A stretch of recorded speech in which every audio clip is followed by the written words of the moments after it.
একটু আগেই প্রকাশিত হলো তোমাদের জীবনের সবথেকে গুরুত্বপূর্ণ পরীক্ষা মাধ্যমিক পরীক্ষার রেজাল্ট।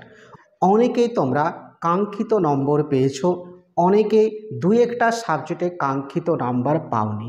তাই অনেকের কিন্তু মন খারাপ, অনেকেই তোমরা আজকে উল্লাস প্রকাশ করছো। অতএব যারা প্রথম থেকে পরিশ্রম তোমরা কিন্তু করেছিলে, খুব খুঁটিয়ে খুঁটিয়ে টেক্সট বই পড়েছিলে প্রতিটা সাবজেক্টে, তারা অবশ্যই কিন্তু পরিশ্রমের একটা দাম পেয়েছো। আর যারা কোনো কারণে প্রিপারেশন একটু দু একটা সাবজেক্টে তোমাদের কম হয়েছে, তাদের আশানুরূপ ফলাফল কিন্তু হয়নি। তারা দুর্দান্ত ফলাফল করলে তাদেরও অভিনন্দন। যারা কোনো কারণে একটা কিংবা দুটো বিষয়ে আশানুরূপ ফলাফল হয়নি বা সন্তোষজনক মার্কস তোমরা পাওনি, তোমাদেরও অভিনন্দন। মন খারাপ করার কোনো দরকার নেই। সামনে আরও কিন্তু তোমাদের গুরুত্বপূর্ণ পরীক্ষা আসছে। এটাও তোমাদের একটা গুরুত্বপূর্ণ পরীক্ষা ছিল, কিন্তু এটাতেই যে তোমাদের সমস্ত ভবিষ্যৎটা নির্ভর করছে বা এটাই তোমাদের কেরিয়ার গড়ার একমাত্র পরীক্ষা ছিল এমনটা কিন্তু নয়। অনেক পরীক্ষা আসছে, অনেক সুযোগ আসছে, অনেক সুযোগের রাস্তা আজ থেকে তোমাদের কিন্তু খুলে যাচ্ছে।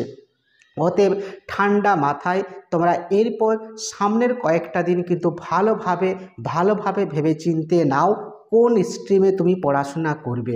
যে আশেপাশে তোমার বন্ধু এই স্ট্রিম নিচ্ছে, তাহলে আমিও সায়েন্স নেব কিংবা আর্টস নেব কিংবা কমার্স নেব, এমনটা কিন্তু করো না। তোমার মন যেটা চাইছে, তুমি যেটা পারবে, তোমার যে স্ট্রিমটা মনে হচ্ছে সাবলীল বা সহজ বা পড়াশোনা, প্রত্যেকটা স্ট্রিমেই কিন্তু তোমাকে সর্বোচ্চ পরিমাণে পরিশ্রম করতে হবে। অতএব তোমার যেটা মনে হচ্ছে তোমার প্রিয় জায়গা, প্রিয় এক দুটো বিষয় তুমি অবশ্যই পাবে সেই স্ট্রিমটা, সেটা সায়েন্স হতে পারে কিংবা আর্টস হতে পারে কিংবা কমার্স হতে পারে, সেইভাবেই কিন্তু ঠান্ডা মাথায় সিদ্ধান্তটা এই দু এক দিনেই তুমি কিন্তু নাও। কারণ দু একটা দিন পরে স্কুলে কিন্তু ফর্ম ফিল আপ শুরু হবে, ভর্তির ডেট দেওয়া হবে, ভর্তি প্রক্রিয়া কিন্তু চলবে। অতএব খুব ভালোভাবে ঠান্ডা মাথায় ভেবেচিন্তে নাও। সবার আগে তুমি নিজের সিদ্ধান্তটা নাও যে কোন স্ট্রিমে পড়বে। প্রত্যেকে কিন্তু যে সায়েন্সের যে কটা সাবজেক্ট আছে, সেই সাবজেক্টগুলো কোন কোন সাবজেক্ট আছে, সাবজেক্ট কম্বিনেশন কিভাবে আছে, সমস্তটা তোমরা নিজেরাই কিন্তু একটু ভেবেচিন্তে নাও। দরকার হলে তোমাদের যে গার্জেন রয়েছে, অভিভাবক রয়েছে কিংবা অভিভাবিকা রয়েছে, কিংবা তোমার যে সিনিয়র দাদা কিংবা দিদি রয়েছে, তাদের সাথে কিন্তু একটু কনসাল্ট করে নাও। আর্টসের যারা কিন্তু পড়বো ভাবছো, তারা কি কি সাবজেক্ট রাখলে পরবর্তীকালে তোমার নাম্বার তোলা অনেকখানি সহজ হবে উচ্চ মাধ্যমিকে, সমস্তটা কিন্তু ভাবনা চিন্তা করো। আর মন খারাপ করে লাভ নেই, যা হলো হয়ে গেল। মনে হচ্ছে এই যে তোমার যদি কোনো কিছু খামতি হলো, কমতি যদি মনে হচ্ছে, সেটা আর 2 বছর পরে যে তুমি যে উচ্চ মাধ্যমিক পরীক্ষা দেবে সেখানে পুষিয়ে নাও। আজকে শপথ গ্রহণ করার দিন। যারা কোনো কারণে একটু নাম্বার কম পেলে, মনে হচ্ছে আরেকটু পেলে হয়তো বেটার হতো, খুব ভালো হতো, মন খারাপ করার আবারও বলছি কোনো দরকার নেই, মুষড়ে পড়ার কোনো দরকার নেই। কারণ রবি ঠাকুর বলে গেছেন একটা কথা, আমরা সবাই কিন্তু জানি, ক্লাস 8-এ পড়েছি, মন রে আজ কহজে ভালো মন্দ যাহাই আসুক সত্যের লৌ সহজে। ভালো যদি হয়েছে খুব ভালো, সেটাকেও আমরা যেরকম অ্যাকসেপ্ট করে নিতে পারি, ঠিক সেরকম যদি কোনো কারণে একটু খারাপ হয়েছে বা যদি অনেকটাই খারাপ হয়েছে, সেটাকেও তোমাকে কিন্তু অ্যাকসেপ্ট করে নিতে হবে। আর এখানে সংশোধন করার কিন্তু কোনো গল্প নেই। নেক্সট টাইম কিন্তু আসছে সংশোধন করার, পুষিয়ে নেওয়ার। যতটা নাম্বার এখানে তুমি কম পেলে, তুমি চাইলে তোমার প্রিয় একটা স্ট্রিম বেছে নিয়ে সেখানে চাইলে অনেকটা নাম্বার তুমি অ্যাড করতেই পারো। এবং উচ্চ মাধ্যমিকটা জীবনে আরও একটা গুরুত্বপূর্ণ কিন্তু পরীক্ষা। এটা যদি প্রথম সিঁড়ি হয়, উচ্চ মাধ্যমিকটা হচ্ছে কেরিয়ার গড়ার, কেরিয়ার তৈরি করার আরেকটা গুরুত্বপূর্ণ সিঁড়ি। সেই সিঁড়িটায় যদি তুমি একটু কারণে কিন্তু পিছলে পড়ো, তাহলে অনেকটা কিন্তু হারানোর জায়গা রয়েছে। মাধ্যমিকে কিন্তু কোনো হারানো সেরকমভাবে কোনো জায়গা তোমার কাছে কিন্তু নেই। তাই এই আজকের দিনে কিন্তু যারা 25 সালের পরীক্ষার্থী রয়েছে, যারা আগামী 25 সালে কিন্তু মাধ্যমিক পরীক্ষা দেবে, তাদের উদ্দেশ্যেও কিন্তু আমি একটা গুরুত্বপূর্ণ বার্তা অবশ্যই কিন্তু দিতে চলেছি। তোমরাও কিন্তু যে দাদা বা দিদিগুলো আজকে সন্তোষজনক নাম্বার পেয়েছে তাদের সেই পথটা তোমরা কিন্তু অনুসরণ করতে পারো। কিভাবে পড়াশোনা করেছে বা কিভাবে পড়াশোনা আমাদের করা উচিত, প্রত্যেকটা সাবজেক্ট, যে 7টা সাবজেক্ট কিন্তু আমাদের রয়েছে, প্রতিটা সাবজেক্টে একটা পাঠ পরিকল্পনা অবশ্যই কিন্তু এখন থেকে, আজ থেকে আমাদের দরকার।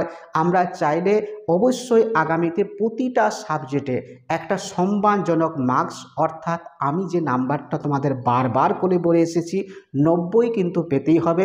অর্থাৎ 700-র মধ্যে তুমি যদি 630 মার্কসটা কিন্তু পাও, সেটাই হচ্ছে কিন্তু একটা সন্তোষজনক মার্ক বা স্যাপ জোনে কিন্তু তুমি ঢুকে যাবে। তুমি চাইলে মনের মতো কোনো একটা স্কুলে অবশ্যই কিন্তু চান্স পেয়ে যাবে। তাহলে সেভাবে আজ থেকেই কিন্তু একটা পরিকল্পনা তৈরি করো, একটা রুটিন তৈরি করো, ভালোভাবে গুছিয়ে নাও কোন সাবজেক্টটায় এখন অবধি তোমাদের 3 মাস কিন্তু এই সেশনে পড়া হয়ে গেল। 3 মাসের মধ্যে কোন সাবজেক্টটা মনে হচ্ছে একটু জটিল লাগছে, একটু কঠিন লাগছে, আর 5টা সাবজেক্ট যেখানে তুমি এগিয়ে আছো, 2-1টা সাবজেক্টে তুমি কোন কোন সাবজেক্টে পিছিয়ে আসো, সেই সাবজেক্টটা আগে সিলেকশন করো।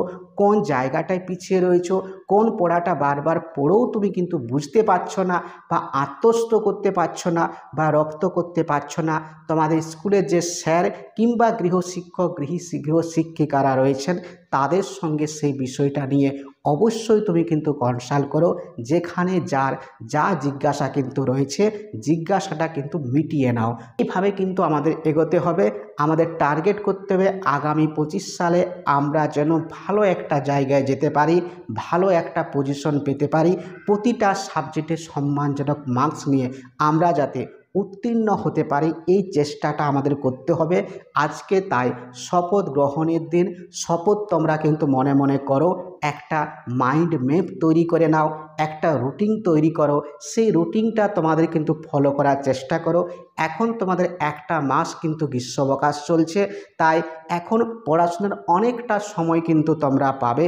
সেখানে যতটুকু সময় যেখানে যা যাচ্ছ সেই সময়টুকু বাদ দিয়ে অনেকটা সময় কিন্তু এখন তোমরা বাড়িতে আছো। সেইভাবে একটা রুটিন তৈরি করো, মাইন্ড ম্যাপ তৈরি করো, পরিকল্পনা তৈরি করো।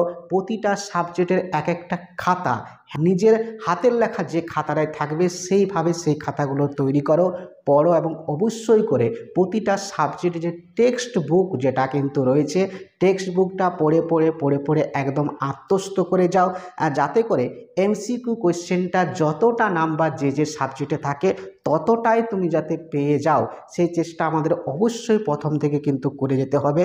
তাই আবারও বলছি, আজকের এই দিনটা আমাদের শপথ করতে হবে, শপথ নিতে হবে, আমরা যাতে আগামীতে আরও সুন্দর, আরও ব্রাইট একটা রেজাল্ট করে পরিবারের মুখে হাসি ফোটাতে পারি, সেই চেষ্টা আমাদের করতে হবে।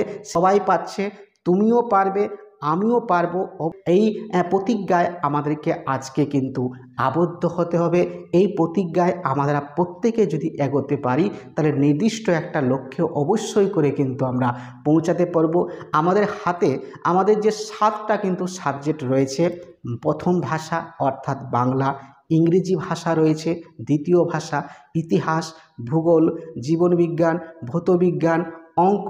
এই প্রতিটা সাবজেক্টকে কতক্ষণ তুমি পড়বে, কোন সাবজেক্টটা তোমার একটু দুর্বল বলে মনে হচ্ছে, একটু উইক পয়েন্ট আছে যে সাবজেক্টগুলোতে, সেইগুলোতে এই সামনের যে 2 মাস বা 3 মাস খুব ভালোভাবে সেগুলো পড়ে সেগুলোকে রেডি করে দাও, তাহলেই কিন্তু তুমি অটোমেটিক একটা মার্কস কিন্তু পেতে চলেছো। আবারও যারা খুব ভালো কিন্তু রেজাল্ট করলে তাদেরও অভিনন্দন, যারা আগামীতে উচ্চ মাধ্যমিক কিন্তু পরীক্ষা দেবে তাদেরও অভিনন্দন, যারা আগামীতে উচ্চ মাধ্যমিক পরীক্ষায় বসতে চলেছো তাদেরও আবারও কিন্তু অভিনন্দন। একটা নির্দিষ্ট মার্কস আমাদের পেতেই হবে, চেষ্টা করতে হবে, উচ্চ পরিমাণে পরিশ্রম কিন্তু আমাদের করতে হবে। কারণ মনে রাখবে, ভালো রেজাল্টের কিন্তু কোনো শর্টকাট টেকনিক কিন্তু নেই বা ট্রিক্স নেই। ভালো রেজাল্টের রাস্তা একটাই, পথ একটাই, পরিশ্রম পরিশ্রম এবং পরিশ্রম। প্রত্যেককে ধন্যবাদ।